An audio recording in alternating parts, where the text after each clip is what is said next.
darbatuu deeman sanii faan qarshii isaa barbaada qarshii isaa.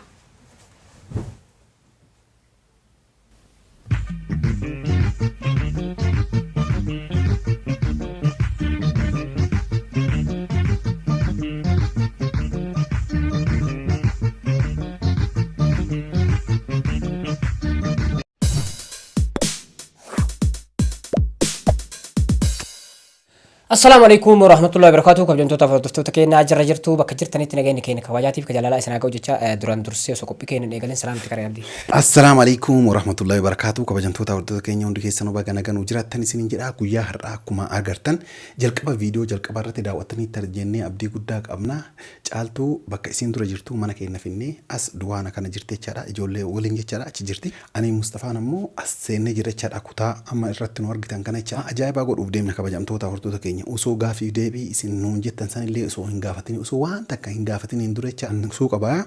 Mustafaan ammoo dhiifama nama godhii waan abdiin si balleesse badii abdiin si godhe san guutuu caaltuu ta'in haadha sabbootutti tinimini yoo birrii taate waa hunda birriillee kunoo sii kennaa hoodhu birriin tun tanteeti maal jedhaani isiinuu yoo awwaa godhee jiraadhellee hiccitiidha jettee sitti himte yoo awwaa godhee hin jirrellee sitti himtecha.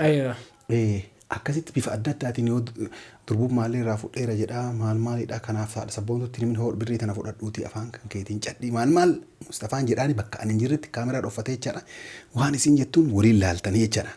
Piraankii kana keessa dhugaa dubbachuudhaaf kabajamtoota hordoftoota keenya dhugaa yaa waan nu isii tana baddalleerru adda baafachuu danda'anii jechaadha. Waan dubbattoo qabatte.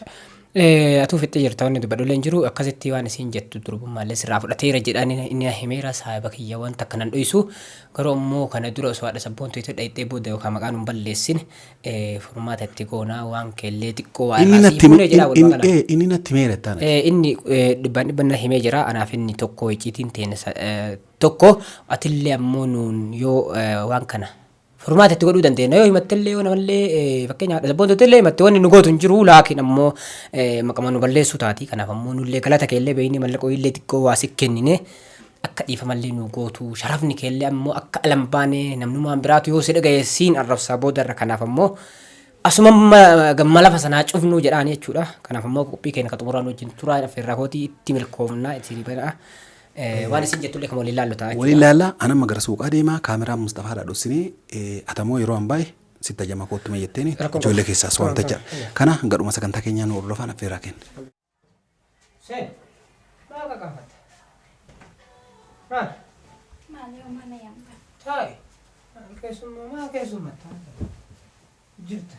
Jira alhamdulillah. Fayyaan kee? Alhamdulillah. Nuti. Maal yaa? Maaliin?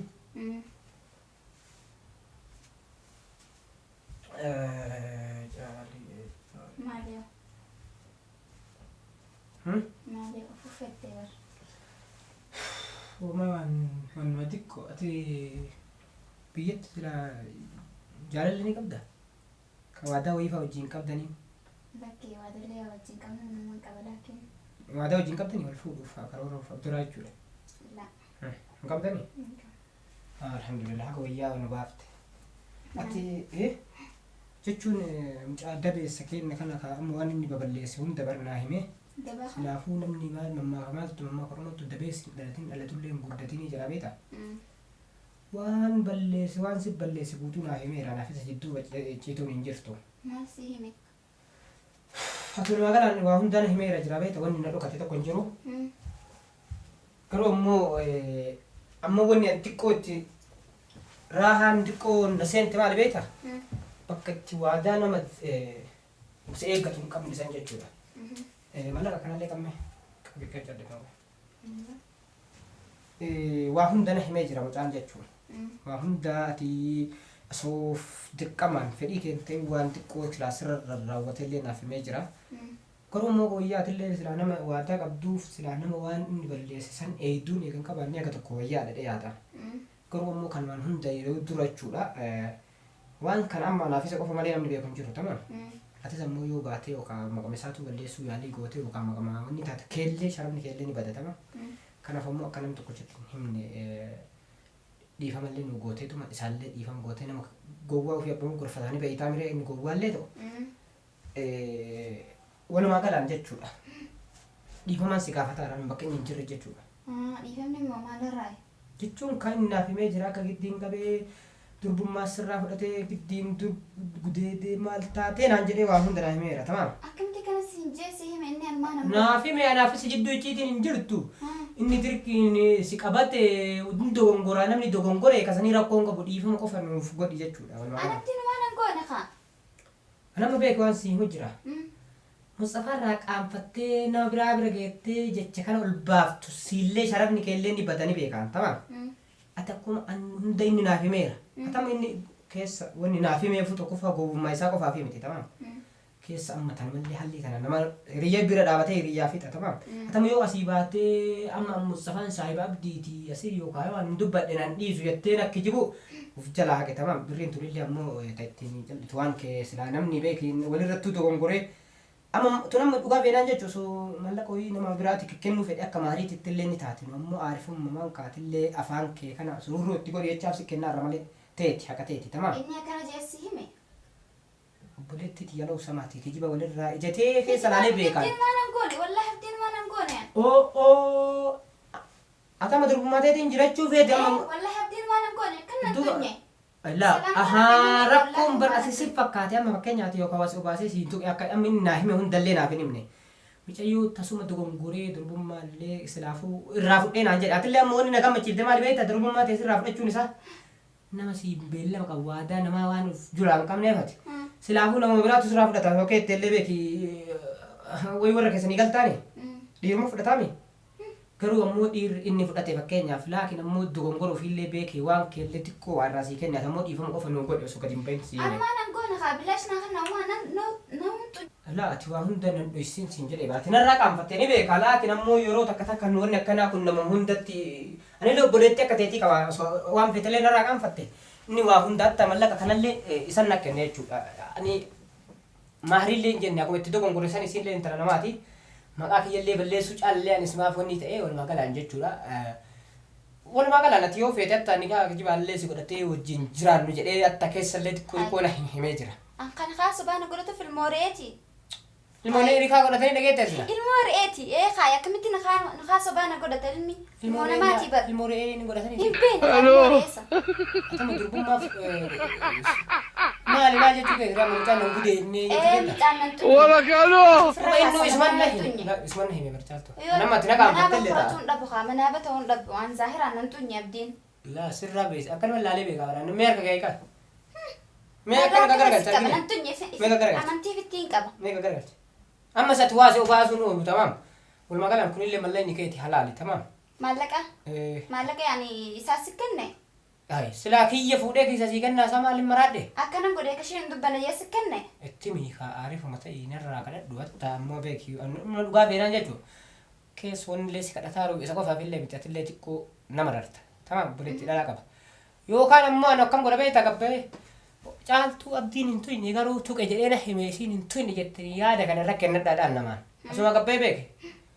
Abdiin durbummaa irraa fudhadhee na hime garuu isiin ammoo fudhanne naan jetti isin yaadni kee maali waan jedheen maqaan kee wallaa ila shaaraan kun guutuun boruma abdiin fudhadheedhaame kalaas fudhatee malee wallaa namni jecha kee namni. Ani akkamitti kana abdiin maqaana balleessaan nan tunye abdiin.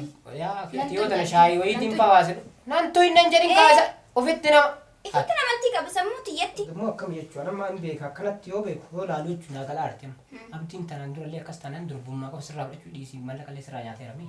Anuma takka abdiin nan goone akkamitti maqaa kana jee na balleessan hojjasbaan. Akkuma himi argine. Sammuun isa yaaddu nan tunyeen akkamitti kana jee maqaa na balleessan namni yoo namatti jiraatu baattillee namni akkan sodaane amantiin fi qaba. Amma jaalalleen qabu naan jenne. Jaalallee moo ni qaba laakii waadaa walitti hin qabnu. Durbummaa ta'e sirraa fudhate. Maalirraa narraa furata osoo nan fudhin akkamitti narraa furatanne. Waa duuba abdii ba fudhate akkas taanaan hayi. Abdii maal dalaga narraa qaba abdiin. Maal jechuu keeti kaa? Eeqa. Amma mallee inni walumaa galaan isaan itti kennu jedhee na kenne ankaa walumaa galaan. Maallaqa isaatu sin barbaadu na dhage an ummati maddiin jiru nama maddiin jiru na taphatu afaan deemee zaahiraa na taphatu deema saniif an qarshii isaa barbaadu qarshii isaa. Hello! Maalin meeshaa yoo mallaqa? Wala kaloo! Hello!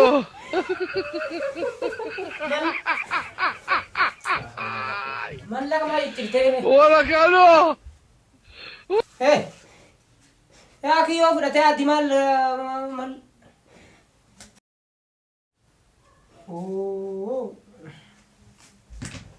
Jaaltu. Bint. Maal si gochise tamam kaa okei tamam maal si gochise ol jedhi kaa maal si gochise kaa Bint. Kana naan jenne. Tamam ol jedhi argine maal yoo kana isin jedhi maal si dhagee kaa jaaltu Bint. Tamam pirankii si godhaara ol jedhi dhagee kaa natu pirankii si godhaara waan namni ka dura ka sutuqee kaan ufuma addaan baruu abdiin qubaan qabu waan kaan inni suka waa bitee dheekutee nan sirra darbu wanni godhe yaalii godhe tamam Pirankii si godhaara tamam pirankii anna jalli si kaamma Bint baran kan inni si tuqee kaan laala jedhee pirankii si godhe malee inni wata kanaan hin dubbanne bada doolaara kenna tamam yaa Bint furdoftoota kiyyaa waan kana abdii wajjin mari'annee pirankii irratti dalaynee jechuudha garuu ammoo agammaa dhiifama godhuu diddee bobboo'arte jechuudha garuu ammoo waan kana osoo isinii gad hin dhiisin dhiifama gaafadhee aga dhisiin dhiifama naa gootutti gad hin dhiisu jechuudha pirankii illee jennaan dhiifama naa godhuu diddee bootte caaltu maal jetta kaanuun salphisiin kaayaa Binti ammallee ni kiyyallee garaa na nyaanne dhugumaan amma ammoo aga dhiifama kana naa gootutti sibiiraallee hin ka'u tamaam olin ka'uu siin jedhaara bara akkana si gadadee mana nuusi argaa aybi amma laal dhiifaman hayya Bint dhiifama naa godhi kamaa larkaan si tuqu hin Maali xamne akkana. yaa inni ati ofii anumti qabdaa miduruma maa bootta ka osoo waan fedhellee siin jedhe maa Maali dhugaa ta'uun dhabdu dhugaan siin juun dhaba akkamitti kana naan jee inni. inni silaa dhugaan si tuqe maa dhugaan si tuqe Dhugaan siin tuqe. Maal dhugaan nan tunye. duuba kaakala sini naan hin jenne yoo waan kana inni naan hin jenne biraan keessatti Leesuma dalagu kanaatiin biraankii na gootan.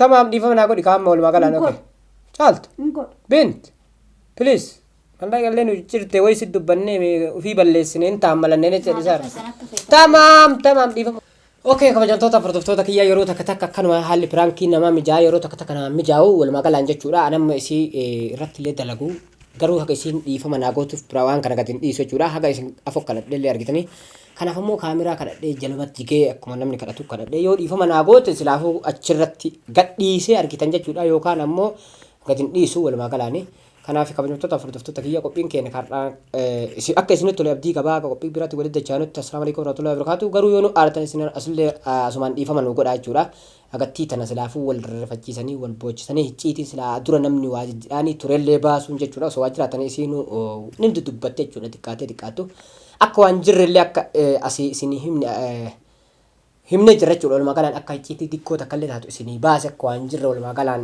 abdii qaba jechuudha kanaaf kabajamtoota furdoftoota keenya galatooma horaa bulaa jedha warri viidiyoon isinitti tole subscribe like share gochuun dagatina bye bye